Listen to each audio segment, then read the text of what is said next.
Hi dear friends. അപ്പോൾ വീണ്ടും എല്ലാ ഫ്രണ്ട്സിനും സുഖമാണെന്നുള്ള പ്രതീക്ഷയോടെ എല്ലാവർക്കും വേണ്ടിയും പ്രാർത്ഥിച്ചുകൊണ്ട് ഇന്നത്തെ വ്ളോഗിലേക്ക് പോകാം. അപ്പോൾ ഇന്നത്തെ വ്ളോഗെന്ന് പറയുന്നത് വീണ്ടും ഒരു നോർത്ത് ഇന്ത്യൻ വീട്ടമ്മയുടെ ജീവിതാനുഭവം തന്നെയാണ്. അപ്പോൾ ഈ അനുഭവങ്ങളെല്ലാം ഞാൻ പങ്കുവയ്ക്കുന്നത് ഇത് ധാരാളം വീട്ടമ്മമാർക്ക് ഇതുവഴി നല്ലൊരു ഒരു അറിവ് കിട്ടുന്നു എന്നുള്ളത് എനിക്ക് കമൻസ് വഴി അറിയാൻ സാധിക്കുന്നുണ്ട്. അപ്പോൾ ഞാൻ വിചാരിക്കുന്നത് നമ്മളറിഞ്ഞ അനുഭവങ്ങൾ, നമ്മൾ നേരിട്ട് മനസ്സിലാക്കിയ അനുഭവങ്ങൾ മറ്റുള്ളവരോട് പങ്കുവയ്ക്കുമ്പോൾ അവർക്കത് നമ്മുടെ കയ്യിൽ തന്നെ ഇരുന്നാൽ അത് എന്താണ് യൂസ് ഉണ്ടാവുക അല്ലേ? അപ്പോൾ അത് മറ്റുള്ളവരിലേക്ക് എത്തിക്കാൻ ശ്രമിക്കുമ്പോൾ ആർക്കെങ്കിലും 1-2 പേർക്കെങ്കിലും മാനസികമായ ഒരു പിൻബലം കിട്ടുമെങ്കിൽ അതാണ് ഞാൻ എൻ്റെ വീഡിയോ കൊണ്ട് ഉദ്ദേശിക്കുന്നത്. ഇത് തികച്ചും കഥകളല്ല, നേരിട്ട് കണ്ട് മനസ്സിലാക്കിയ ജീവിത അനുഭവങ്ങളാണ്. അപ്പോൾ നമുക്ക് നേരെ വീഡിയോയിലേക്ക് പോകാം. എല്ലാവർക്കും വീഡിയോയിലേക്ക് സ്വാഗതം. അപ്പോൾ നമുക്ക് തുടങ്ങാം. നോർത്ത് ഇന്ത്യയിലെ മറ്റൊരു ഫാമിലി ഞങ്ങളുടെ ഫ്ലാറ്റിൻ്റെ തൊട്ടടുത്ത്, മുംബൈയിൽ തന്നെ, ഞാൻ കാമോട്ടെ എന്ന് പറഞ്ഞ സ്ഥലത്താണ് ഞാൻ താമസിച്ചിരുന്നത്, നവി മുംബൈയിൽ. അപ്പോൾ അവിടെ ഞങ്ങളുടെ ഫ്ലാറ്റിൻ്റെ തൊട്ടടുത്ത ഫ്ലാറ്റ്, അതായത് നമ്മളിങ്ങനെ ഡോറ് തുറക്കുമ്പോൾ നേരെ ഓപ്പോസിറ്റായിട്ട് ഉള്ള വീട്ടിൽ താമസിച്ചിരുന്ന 2 ഹസ്ബൻഡ് ആൻഡ് വൈഫ്. അപ്പോൾ അവർക്ക് 2 മക്കളും ഉണ്ട് കേട്ടോ. ചെറിയ കുട്ടികളാണ്. ഒരാൾ 5th സ്റ്റാൻഡേർഡിലും ഒരാൾ 7th സ്റ്റാൻഡേർഡിലുമാണ് പഠിക്കുന്നത്. അപ്പോൾ അങ്ങനെയുള്ള 2 കുട്ടികളും അവർക്കുണ്ട്. ഒരു ആൺകുട്ടി ഒരു പെൺകുട്ടിയാണ്. നല്ല രീതിയിൽ ജീവിച്ചു പോകുന്ന ഫാമിലി, ഭയങ്കര സ്നേഹം. വൈഫ് ടീച്ചറാണ്, ഞാൻ പഠിപ്പിച്ച സ്കൂളിലല്ല, മറ്റൊരു സ്കൂളിലെ അധ്യാപികയാണ്. അപ്പോൾ ഇവർ മലയാളീസാണ്. അപ്പോൾ ഇവരുടെ സ്ഥലമെന്ന് പറയുന്നത് കോട്ടയമാണ്. ഇവരുടെ പേരും ഐഡൻറ്റിറ്റി ഞാൻ വെളിപ്പെടുത്തുന്നില്ല. ഒരു ഹിന്ദു ഫാമിലിയാണ്. അപ്പോൾ ഇവരിങ്ങനെ നല്ല സ്നേഹമെന്ന് പറഞ്ഞു കഴിഞ്ഞാൽ ഹസ്ബൻഡ് വൈഫില്ലാതെയും വൈഫ് ഹസ്ബൻഡ് ഇല്ലാതെയും ഒരു സ്ഥലത്തേക്കും ഈ ജോലിക്ക് പോകുന്നതല്ലാതെ മറ്റുള്ള എല്ലാ സമയങ്ങളിലും അവർ ഒരുമിച്ചാണ് ഉണ്ടാവാറുള്ളത്. വീട്ടിൽ തർക്കങ്ങളോ അടിയോ വഴക്കോ ഒന്നുമില്ല. അത്രയേറെ സ്നേഹബന്ധത്തിൽ കഴിഞ്ഞു പോകുന്ന ഒരു ഫാമിലി. ഓക്കെ. അപ്പോൾ ആ ഫാമിലിയിൽ 2 കുഞ്ഞുങ്ങളുമൊക്കെ ആയിട്ട് ഭയങ്കര സമൃദ്ധിയോടെ, സമ്പൽ സമൃദ്ധിയോടെ താമസിക്കുകയാണ്. അപ്പോൾ ഇദ്ദേഹം ഒരു കമ്പനിയിലെ മാനേജറാണ്. എനിക്ക് തോന്നുന്നത് ഈ ഏതോ മെഡിസിൻ കമ്പനിയുമായി ബന്ധപ്പെട്ടാണ് ഈ വ്യക്തിയുടെ ജോലി എന്നുള്ളത്. ഞങ്ങളോടൊക്കെ ഭയങ്കര സ്നേഹമാണ്. ആ വീട്ടിൽ എന്തെങ്കിലും ബർത്ത്ഡേ ഫംഗ്ഷനോ കാര്യങ്ങളോ ഒക്കെ വന്നാൽ നമുക്ക് അവിടുന്ന് ഓരോ സാധനങ്ങളൊക്കെ നമുക്ക് കൊടുത്തുവിടും. ഈവൻ ഈ നവരാത്രി, ഗണേഷ് പൂജ അങ്ങനെയൊക്കെ വരുമ്പോൾ നോർത്ത് ഇന്ത്യയിലൊക്കെ അത് ഭയങ്കര ഉത്സവമായി ആഘോഷിക്കാറുണ്ടല്ലോ. അപ്പോൾ അവിടെ ഈ 6 കുഞ്ഞ് പെൺകുട്ടികളെ വിളിച്ച് 7 വയസ്സ് അല്ലെങ്കിൽ 13 വയസ്സിന് താഴെയുള്ള കുട്ടികളെ വിളിച്ച് അവർ ഇങ്ങനെ കാലൊക്കെ കഴുകി അവർക്ക് ഫുഡൊക്കെ ഉണ്ടാക്കി കൊടുത്ത് അവർക്ക് ഈ ദേവി പൂജയ്ക്ക് മുന്നേ അവർ ചെയ്യുന്നതാണ് കന്യാ പൂജ എന്ന് പറഞ്ഞിട്ട്. അപ്പോൾ അത് ഇവർ ചെയ്യുമ്പോൾ കുട്ടികൾക്ക് ഗിഫ്റ്റും കൊടുക്കും. അപ്പോൾ അങ്ങനെയൊക്കെ വ്രതമെടുത്ത് 9 നവരാത്രിയും വ്രതമെടുക്കുന്നവരാണല്ലോ. അപ്പോൾ അതിന് മുമ്പ് അവർ ചെയ്യുന്ന ഒരു കാര്യമാണ്.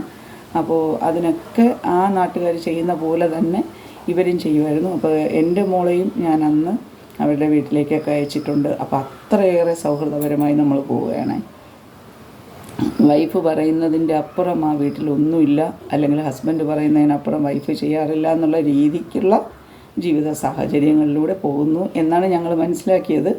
അപ്പോൾ വളരെ പെട്ടെന്നാണ് ഈ വൈഫിന് ഒരു ഫീവർ വരുന്നത്. അങ്ങനെ അവർ അടുത്തുള്ള ഹോസ്പിറ്റലിൽ കൊണ്ടുപോയി ചെക്ക് ചെയ്ത് നോക്കുമ്പോൾ ആ ഫീവറിനുള്ള മെഡിസിൻ കൊടുത്ത് പറഞ്ഞു വിട്ടു. പക്ഷേ ഫീവർ കുറയുന്നില്ല. അങ്ങനെ വീണ്ടും അവർ തൊട്ടടുത്തുള്ള വേറൊരു കുറച്ചുകൂടെ ഒരു മൾട്ടി സ്പെഷ്യാലിറ്റിയിലേക്ക് പോയി നോക്കി. അപ്പോൾ അവിടെ അവർ ചെക്കപ്പൊക്കെ ചെയ്ത് എല്ലാം ചെക്ക് ചെയ്ത് നോക്കി. മലേറിയ അല്ല, അങ്ങനെയുള്ള ഫീവർ ഒന്നുമല്ല. ലാസ്റ്റിലാണ് അവർക്ക് മനസ്സിലാവുന്നത് ഇത് മെനിഞ്ചൈറ്റിസ് ആണ്, ബ്രെയിനിൽ വന്നിരിക്കുന്ന ഫീവറാണ്. അപ്പോൾ ഇത് ബ്രെയിനെയാണ് ബാധിച്ചിരിക്കുന്നത്, മെനിഞ്ചൈറ്റിസ് ആണെന്ന് മനസ്സിലാവുന്നു. കുറച്ച് വൈകിപ്പോയി. മറ്റുള്ള മെഡിസിൻസൊക്കെ കഴിച്ച് ഇവർക്ക് ഈ വീട്ടമ്മയ്ക്ക് പിന്നെ എന്താണ് ഈ പനി കുറയാത്തത് കൊണ്ട് അവർ ചെക്ക് ചെയ്ത് നോക്കിയതാണ്. നട്ടെല്ലിലാണല്ലോ അത് നോക്കുന്നത്, പരിശോധിക്കാൻ എടുക്കുന്നത്. അപ്പോൾ അതൊന്നും ഈ ആദ്യം പോയ ക്ലിനിക്ക് പോലുള്ള ഹോസ്പിറ്റലിൽ അതിനുള്ള ഫെസിലിറ്റിയൊന്നുമില്ല. സാധാ പനിയെന്നാണ് ഇവർ വിചാരിച്ചത്. അങ്ങനെ ഈ ഇവരെ സഹായിക്കാനായിട്ട് രണ്ടുപേരും ജോലിക്ക് പോകുന്നത് കൊണ്ട് തന്നെ ഈ ലേഡിയുടെ അമ്മ ആ വീട്ടിൽ കൂടെ ഉണ്ടായിരുന്നു കേട്ടോ, കുട്ടികളെ നോക്കാൻ. ഇടയ്ക്കൊക്കെ നാട്ടിൽ പോകുമെങ്കിലും ഇടയ്ക്ക് ഇവരെ കൂടെ തന്നെയാണ് ഭൂരിഭാഗം ടൈമും കുഞ്ഞുങ്ങളെ നോക്കാനായിട്ടുണ്ടാവുക. അമ്മ നാട്ടിൽ പോകുന്ന സമയത്ത് മാത്രമാണ് അവർ ബേബി സിറ്റിങ്ങിൽ കുഞ്ഞുങ്ങളെ ഏൽപ്പിക്കാറുണ്ടായിരുന്നത്. അപ്പോൾ അങ്ങനെ പോയിക്കൊണ്ടിരുന്നു. ഈ മെനിഞ്ചൈറ്റിസ് കുറയാതെ അവസാനം പിന്നെ അവർക്ക് ഈ ഫുഡൊക്കെ കഴിക്കാൻ വയ്യാതെ ട്യൂബിലും ഫുഡ് പോകുന്നില്ല. പിന്നീട് ഇങ്ങനെ ഫുഡൊക്കെ കഴിക്കാതെ കിടന്നതുകൊണ്ട് തന്നെ കുറേ ദിവസമായപ്പോൾ BP കൂടി. പിന്നെ ഈ പിച്ചുംപേയൊക്കെ പറയുന്ന പോലെയുള്ള ലെവലിലെത്തി. എന്തായാലും അത് ക്യൂറായില്ല. അവിടെ വെച്ച് നല്ല നല്ല സ്നേഹവും അതുപോലെ തന്നെ ആരെ കണ്ടാലും വളരെ റെസ്പെക്റ്റ്ഫുള്ളോടുകൂടി സംസാരിക്കുന്ന ഒരു ലേഡിയായിരുന്നു ഈ ടീച്ചർ. അവിടെ വെച്ച് മരണപ്പെടുകയാണ്. അപ്പോൾ നാട്ടിൽ കൊണ്ടുപോകണമല്ലോ ബോഡിയും കാര്യങ്ങളൊക്കെ. അങ്ങനെ ഹസ്ബൻഡും ഒക്കെ ഭയങ്കര അവശത വിഷമത്തിലിങ്ങനെ ഇവരിയ്ക്കുകയാണ്. അപ്പോൾ അങ്ങനെ ഇവരെന്ത് ചെയ്യുമെന്ന് വെച്ചാൽ ഭയങ്കര വിഷമത്തോടുകൂടി ക്രിയകളൊക്കെ എല്ലാം റെഡിയാക്കി നാട്ടിൽ ഡെഡ് ബോഡിയൊക്കെ കൊണ്ടുപോയി. മക്കളും എല്ലാവരും പോയി, ഹസ്ബൻഡും എല്ലാവരും മൊത്തം പാക്കപ്പായി നാട്ടിൽ പോയി. പിന്നീട് ഇവർ കുറച്ച് ദിവസം കഴിഞ്ഞപ്പോൾ ഹസ്ബൻഡ് തിരിച്ച്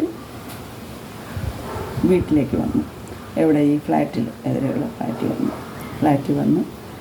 അപ്പോൾ 2-3 ദിവസം കഴിഞ്ഞു. അപ്പം എൻ്റെ അടുത്ത് ഞാൻ എങ്ങനെ ചോദിക്കുമെന്ന് വിചാരിച്ച് ഇപ്പോൾ ഞാൻ പുറത്തൊന്നും കണ്ടില്ല. അങ്ങനെ അവിടെ ലോക്ക് അൺലോക്ക് ആയിരിക്കുന്നത് കണ്ടു. ഒരു ദിവസം ഞാൻ ഡോറ് തുറന്നിറങ്ങുന്ന സമയത്ത് ഞാനിങ്ങനെ തിരക്കി, എന്തായി നാട്ടിൽ പോയി കാര്യങ്ങളൊക്കെ എന്ന് പറഞ്ഞപ്പോൾ പറഞ്ഞു, ഇല്ല മക്കളും ഒക്കെ എല്ലാ കർമ്മങ്ങളും ഒക്കെ കഴിഞ്ഞ് ഒരു 10-20 ദിവസമായിട്ടുള്ളൂ കേട്ടോ ഇയാൾ തിരിച്ചു വന്നത്. അങ്ങനെ ഇങ്ങനെയാണെന്ന് പറഞ്ഞു. അപ്പോൾ ഇതെല്ലാം കഴിഞ്ഞ് ഇയാളുടെ മുഖത്ത് ആ ഒരു വിഷമഭാവവും കാര്യങ്ങളും ഒന്നും എനിക്ക് പെട്ടെന്ന് നോക്കിയപ്പോൾ കണ്ടില്ല. ഞാൻ വിചാരിച്ചു ഒരുപക്ഷെ പെട്ടെന്ന് റിക്കവർ ആവാനുള്ള ശ്രമത്തിനിടയിലാണോ ഇദ്ദേഹം എന്നുള്ളതും നമുക്കറിയില്ലല്ലോ. അങ്ങനെ ഞാൻ നോക്കിയപ്പം വളരെ പിന്നെ ഒരു 1 വീക്കൊക്കെ കഴിഞ്ഞപ്പോൾ പിന്നെ ഏകദേശം ഈ വൈഫ് മരിച്ച് ഒരു 30 ഡേയ്സ് അത്രയായപ്പോൾ തന്നെ പുള്ളി ഒരു ലേഡിയെ അവിടെ രജിസ്റ്റർ മാരേജ് ചെയ്തു. അതും മലയാളി തന്നെയാണ്. ഒരു ഡിവോഴ്സിയാണെന്നാണ് മനസ്സിലാക്കാൻ പറ്റിയത്. ഒരു 30 ദിവസത്തിനകം, ഓൾ ടുഗദർ വൈഫ് മരിച്ച ഒരു 30 ദിവസത്തിനകം തന്നെ ഇദ്ദേഹം ഈ ലേഡിയെ കല്യാണവും കഴിച്ച് വീട്ടിൽ വന്നു. അപ്പോൾ ഈ ഇണക്കുരുവികളെ പോലെ നടന്ന ഇവർക്ക് ഇത്ര പെട്ടെന്ന് ഇയാൾ റിക്കവറായി എന്ന് കണ്ടപ്പോൾ ആർക്കും, നമ്മുടെ ആ ഏരിയയിൽ താമസിച്ച ഒരാൾക്കാർക്കും അത് മനസ്സിലാക്കാനോ അണ്ടർസ്റ്റാൻഡ് ചെയ്യാനോ പറ്റിയില്ല. അയാൾ ജീവിച്ചിരുന്നപ്പോൾ വൈഫിനെ നന്നായിട്ട് നോക്കി എന്നുള്ള കാര്യം ഒഴിച്ചാൽ ഇത്ര പെട്ടെന്ന് എങ്ങനെയാണ് റിക്കവറായത് എന്നുള്ളത് നമുക്കിപ്പോഴും മനസ്സിലാക്കാൻ പറ്റുന്നില്ല. അതുകൊണ്ടാണ് ഞാൻ എൻ്റെ ടൈറ്റിലിൽ ഇണക്കുരുവികൾ എന്ന് വെച്ചത്. കാരണം ഒരിക്കലും വേർപിരിയില്ല എന്ന് നമ്മൾ വിചാരിച്ച് മനസ്സിലാക്കി വെച്ചിരുന്ന ആൾക്കാർ, അവർ സ്വയം അവരെ അങ്ങനെയാണ് ആൾക്കാരുടെ മുമ്പിൽ പ്രസൻറ്റ് ചെയ്യുന്നതും അവർ പറയുന്നതും. ആ ടീച്ചറിൻ്റെ വാക്കുകളൊക്കെ, എൻ്റെ ഹസ്ബൻഡ് എന്നെ ഭയങ്കര കെയറിങ് ആണ്, എന്നോട് ഭയങ്കര സ്നേഹമാണ്, ഒരു വാക്കുകൊണ്ട് പോലും അദ്ദേഹം എന്നെ വേദനിപ്പിക്കാറില്ല എന്നൊക്കെ പറയുന്നത് നമ്മൾ ഒരുപാട് അതിൽ സന്തോഷിച്ചിട്ടുണ്ട് ഞാനൊക്കെ. എൻ്റെ വീട്ടിൽ ഞാൻ ചിലപ്പോൾ അതിൻ്റെ പേരിൽ വഴക്കും ഉണ്ടാക്കിയിട്ടുണ്ട്. കാരണം അവരൊക്കെ എന്ത് ഇതായിട്ടാണ് വൈഫിനെ നോക്കുന്നത്. അപ്പോൾ നമുക്കൊക്കെ അത്രയും ഇതൊന്നും കിട്ടുന്നില്ലല്ലോ എന്നുള്ള രീതിയിലും എനിക്ക് വിഷമം തോന്നിയിട്ടുണ്ട്. ഓക്കെ, എല്ലാവരും ഒരു സ്ത്രീയാണല്ലോ, സ്നേഹം ആഗ്രഹിക്കാത്തവരും നമ്മൾ പറയുന്നു, നമ്മൾ എത്ര സെൽഫ് കെയർ ചെയ്താലും സെൽഫ് ലവ് ചെയ്താലും നമ്മൾ മറ്റുള്ള സ്ഥലത്ത് നിന്ന് സ്നേഹം, ആരുടെയെങ്കിലുമൊക്കെ സ്നേഹത്തിന് വേണ്ടി നമ്മളെപ്പോഴും ആഗ്രഹിക്കുക. അതൊരു മനുഷ്യ മനസ്സിൻ്റെ ഒരു ബേസിക് ബേസിക് രീതിയാണ്. അപ്പോൾ സ്നേഹം ഇല്ലാതെ നമുക്കൊരിക്കലും മുന്നോട്ട് പോകാൻ കഴിയില്ല. ആരുടെയെങ്കിലുമൊക്കെ സ്നേഹം നമുക്ക് വേണം. എത്ര സെൽഫ് ലവ് എന്ന് പറഞ്ഞാലും എൻ്റെ ഒപ്പീനിയനിൽ സ്നേഹം എന്ന് പറയുന്നത് മനുഷ്യൻ്റെ മനസ്സെപ്പോഴും ആഗ്രഹിച്ചുകൊണ്ടേയിരിക്കുന്ന ഒരു കാര്യമാണ്. അപ്പോൾ ഭാര്യ മരിച്ചുപോയ ഒരു ഭർത്താവ് ഒരിക്കലും വിവാഹം കഴിക്കേണ്ട എന്നല്ല നമ്മൾ ഈ പറഞ്ഞതിൻ്റെ അർത്ഥം. ഭാര്യ മരിച്ചുപോയ ഹസ്ബൻഡ് വിവാഹം കഴിക്കണം, പക്ഷേ റിക്കവർ ആവാനുള്ള ഒരു ടൈം, അല്ലെങ്കിൽ ഭാര്യയുടെ അന്ത്യകർമ്മങ്ങളൊക്കെ നമ്മുടെ ഒരു മിത്തോളജി ഹിന്ദു രീതികളനുസരിച്ച് നമുക്ക് ചെയ്യേണ്ട കുറച്ച് കാര്യങ്ങളൊക്കെ ഉണ്ടല്ലോ, അതൊക്കെ ഒന്ന് നിവർത്തിച്ച് ഒന്ന് റിലീഫ് ആയതിന് ശേഷം മാത്രമല്ലേ ഏതൊരു മനുഷ്യന് സാധിക്കുകയുള്ളൂ. അപ്പോൾ അദ്ദേഹം ഈ വൈഫിനോട് കാണിച്ചു എന്ന് പറയുന്ന സ്നേഹം ഒരു ആത്മാർത്ഥ സ്നേഹമായിരുന്നു? നിങ്ങൾ തന്നെ പറയും. ഒരിക്കലും അല്ല എന്നാണ് എനിക്ക് തോന്നിയത്. പിന്നെ ഞാൻ പറയാം, സ്നേഹം എന്ന് പറയുന്നത് പലപ്പോഴും പല സിറ്റുവേഷൻസിനെ ഡിപ്പെൻഡ് ചെയ്താണ് ഇരിക്കുന്നത്. ചിലർക്ക് ഭർത്താവ് പറയുന്ന എല്ലാ കാര്യങ്ങളും ഭാര്യ അനുസരിക്കുന്നു എന്ന രീതിയിലുള്ള ഒരു സ്നേഹം, ദ സോ കോൾഡ് ലവ് എന്നൊക്കെ പറയുന്ന ഒരു സ്നേഹം. അതല്ലെങ്കിൽ ഭാര്യ പറയുന്ന ഏത് കാര്യത്തിന് എഗൻസ്റ്റ് ആയിട്ട് പോകാത്ത ഒരു ഹസ്ബൻഡ് എന്ന് പറയുമ്പോൾ അത് നമ്മളൊരു സ്നേഹമായി കാണുന്നു. അല്ലെങ്കിൽ ചില ഹസ്ബൻഡിന് എന്നെപ്പോലെ തന്നെ എൻ്റെ വൈഫും നല്ല രീതിയിൽ എഡ്യൂക്കേറ്റഡ് ആണ്, അവർ ജോലിക്ക് പോകുന്നു, ആ ഒരു സാലറി കൂടി, ഒരു ഫിനാൻഷ്യൽ സപ്പോർട്ട് കൂടി എനിക്ക് കിട്ടുന്നു എന്ന നിലയിലുള്ള ഒരു സ്നേഹം. പിന്നെ അതും അല്ലെങ്കിൽ എൻ്റെ എല്ലാ ജോലികളും അവൾ കൃത്യമായി ചെയ്തു തരുന്നു എന്നുള്ള രീതിയിലുള്ള ഒരു സ്നേഹം. അങ്ങനെ സ്നേഹത്തിന് പല മുഖങ്ങളും അതുപോലെ തന്നെ പല തലങ്ങളും ഉണ്ടെന്നുള്ളത് നമ്മൾ ഓരോ വീട്ടമ്മയും മനസ്സിലാക്കണം. ഒരാൾ ഭാര്യ മരിച്ചുപോയ ഭർത്താവ് എക്കാലം ഒറ്റപ്പെട്ട് ജീവിക്കണമെന്നുള്ള ഒരു അഭിപ്രായക്കാരിയൊന്നുമല്ല ഞാൻ. ഒന്ന് റിക്കവറായി, ഒന്ന് സ്വന്തം ഭാര്യയ്ക്ക് ഒരു റെസ്പെക്റ്റ് അത് നാട്ടുകാരുടെ മുന്നിൽ വേണമല്ലോ.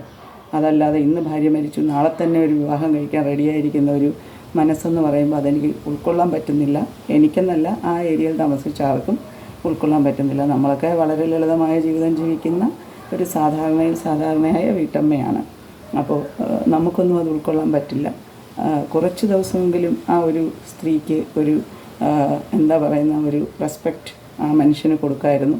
പക്ഷെ അയാൾ കാണിച്ച സ്നേഹം അപ്പോൾ ഏത് തരത്തിലുള്ള ഒരു സ്നേഹമായിരുന്നു എന്നുള്ളതറിയില്ല. ഇനി വൈഫ് ഉണ്ടായിരുന്നപ്പോൾ തന്നെ ഇയാൾക്ക് ഇത്തരത്തിലുള്ള ഒരു ബന്ധം ഉണ്ടായിരുന്നോ എന്നുള്ള കാര്യവും നമുക്കറിയില്ല. അല്ലെങ്കിൽ ഇത്ര പെട്ടെന്ന് എങ്ങനെയാണ് അയാൾക്ക് ഒരു വ്യക്തിയെ സെറ്റാക്കാൻ കഴിഞ്ഞത് ഒരു 30 ഡേയ്സ് കഴിയുന്നതിന് മുന്നേ. പിന്നീട് അയാൾ ആ വീട് ആൾക്കാരെ ഫേസ് ചെയ്യാനുള്ള ബുദ്ധിമുട്ട് കൊണ്ട് ആ ഒരു ഹൗസിംഗ് സൊസൈറ്റി വിട്ട് മറ്റൊരു സ്ഥലത്തേക്ക് ഈ ഇപ്പോൾ കല്യാണം കഴിച്ച ലേഡിയും കൊണ്ട് പോവുകയാണ് ചെയ്തത്. പിന്നീട് ഞാൻ മനസ്സിലാക്കിയത് ഈ കുഞ്ഞുങ്ങളെ അയാൾക്ക് നോക്കാൻ വയ്യാന്ന് പറഞ്ഞു. ഈ പെൺകുട്ടിയുടെ വീട്ടുകാർ, മരിച്ചുപോയ വീട്ടമ്മയുടെ വീട്ടുകാർ പറഞ്ഞു കുട്ടികളെ അവർ തന്നെ സംരക്ഷിച്ചോളാം, കാരണം ഇയാൾ പുതിയ വൈഫിനെയൊക്കെ കൊണ്ടുവന്നു, ഇനി അത് ശരിയാവില്ല എന്നുള്ള രീതിയിൽ അവർ തമ്മിൽ തെറ്റുകയും വഴക്കൊക്കെ ആവുകയും ചെയ്തു എന്നാണ് അറിഞ്ഞത്. ഇപ്പോൾ അവരുടെ കഥ എന്താണെന്ന് എനിക്കറിയില്ല. അപ്പോൾ സ്നേഹം എന്ന് പറയുന്നത് നമ്മൾ എപ്പോഴും തെറ്റിദ്ധരിക്കപ്പെടുന്ന ഒരു വാക്കാണ്. അപ്പോൾ നമ്മളോട് ആരെങ്കിലും നിങ്ങളെ ഞാൻ സ്നേഹിക്കുന്നു എന്ന് പറയുമ്പോൾ അതൊരു അന്തിമ വാക്കായി നമ്മൾ എടുക്കാൻ പാടില്ല. നമ്മൾ ഒബ്സർവ് ചെയ്യുക. ഓക്കെ, നമ്മൾ നമ്മുടെ 100% കൊടുക്കുമ്പോൾ തിരിച്ച് നമുക്കും 100% കിട്ടുന്നുണ്ടോ എന്ന് ഉറപ്പ് വരുത്തുക. ചതിക്കപ്പെടാൻ വളരെ സാധ്യതയുള്ള ഒരു മേഖലയാണിത്. മാനസികമായി തകർന്നു കഴിഞ്ഞാൽ നമുക്ക് ഒരിക്കലും കരകയറി വരാൻ കഴിയില്ല, വളരെ ബുദ്ധിമുട്ടാണ്.